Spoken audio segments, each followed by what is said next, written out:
Thesari I gjurmëve të këmbëve shënon informacione të reja. Gjurmë në sende, shenja thesari dhe domethënjet e tyre. Gjatë procesit të zgjidhjes, u morën opinionet e mjeshtrave të ndryshëm. Një, këmbët pa gisht janë shenja të rënda, distanca e varit është maksimumi 100 metra, zakonisht e kundërta është në anën e djathtë ose të majë.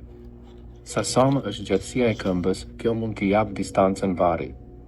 Çdo somë I gjatësisë së këmbës mund të shumëzohet me kubit, fathonës dhe matjet e bëryllit dhe distanca mund të gjendet. E dyta, këmbët me gishta janë më të vlefshme se këmbët pa gishta. Dallimi midis gishtave është një tregues I rëndësishëm për zgjidhjen. Për shembull, nëse gishti I gjatësisë së kërkuar është më I gjatë ose më I shkurtër, ky është kodi udhëzues që po kërkojmë. Pavarësisht nga struktura e përgjithshme e shenjave, shenjat që do të na japin drejtim dhe distancë shihen në shenjat kryesore. Një shembull I kësaj është një gisht që është tepër I shuar ose një gisht I dobët. Edhe afërsia e tyre me njëri tjetrin duhet të jetë aq sa duhet, një gisht pak I ndarë ose ngjitur është një paralajmërues I fjalëkalimi. E treta, këmbët kanë për qëllim të japin drejtim, qoftë para apo varr, ato gjithmonë japin drejtim. Informacioni se sa larg duhet të shkojë është gjithashtu I fshehur në këmbë. Mund të jetë e gabuar të vësh çdo këmbë në varr ose varrim. Shtegu mund të jetë në anën e rrugës që të çon në qendër të qytetit. Në vende të tilla si hanet dhe banjat, drejtimet tregohen me shenja këmbësh. Sigurisht, kjo është një probabilitet prej 1. 60 e shenjave janë varre dhe 35 janë shenja varrimi. Ne mund të kuptojmë nga shenjat pranë saj se për çfarë është bërë shenja, këmbët e thjeshta zakonisht japin varrin. 4. Këmba është pika e fundit që jep vendodhjen e sasisë së drejtë për drejtë. Vendi I parave është I dukshëm pranë shenjës. Copat e parave grumbullohen dhe mbulohen me dhe kur shikon me kujdes, zbulohet struktura e ndryshme toksore. 5. Matni gjatësinë e këmbës, llogaritni një somë si një hap, shkoni në gjatësinë e këmbës, merrni paratë. Kjo është zgjidhja që është përjetuar. Në të njëjtën mënyrë, numëroni 21 hapa në drejtim të këmbës, ky është një nga shembujt për të cilin janë marrë para.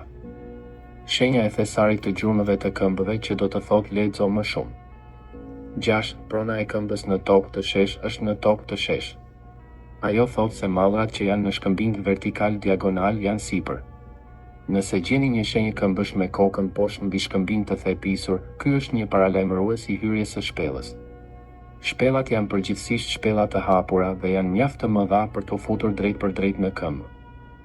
7. Shenja e shigjetës dhe shenja e këmbës janë të ngjashme me njëra tjetrën. Të dyja janë shenja drejtshkrimore dhe thembrat e disa këmbëve përdoren si altar. Këtu u ndezën zjarre dhe u derdhën ujëra shëruese. Këto janë këmbë të rënda që zakonisht shihen në zonat e varrezave, ku ka edhe një heqje lirie. Numri I varreve është më shumë se 1. 8. Shenja e këmbës dhe e dorës me gishta kanë veçori të ngjashme, ato janë shenja të përcaktuara thesari. Ai ka një sasi të madhe thesari dhe nuk mund ta marrë atë kur 14 njerëz nuk punojnë për 14 ditë. Parat janë aty ku janë ose në front. Nëse ka shkëmb, ai është I bllokuar, nëse përpiqesh të hysh nga fundi, shkëmbi do të shembet mbi ty nëse këtu ka shkëmbim të ndarë reciprokisht, këtu ka varre shkëmbore. Këto varre janë varre të rënda, të gjitha të shtirura dhe të gjitha të betuara. E 9. Nëse ka një këmbë, ka një qilar, ka tandors mbyllur në këto bodrume dhe ngarkesat janë fshehur në këto tandors.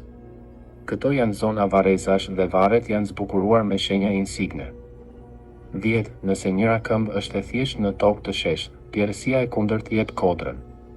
Në këtë kodër ndodhet një varr I madh dhe ky është varri I mallrave.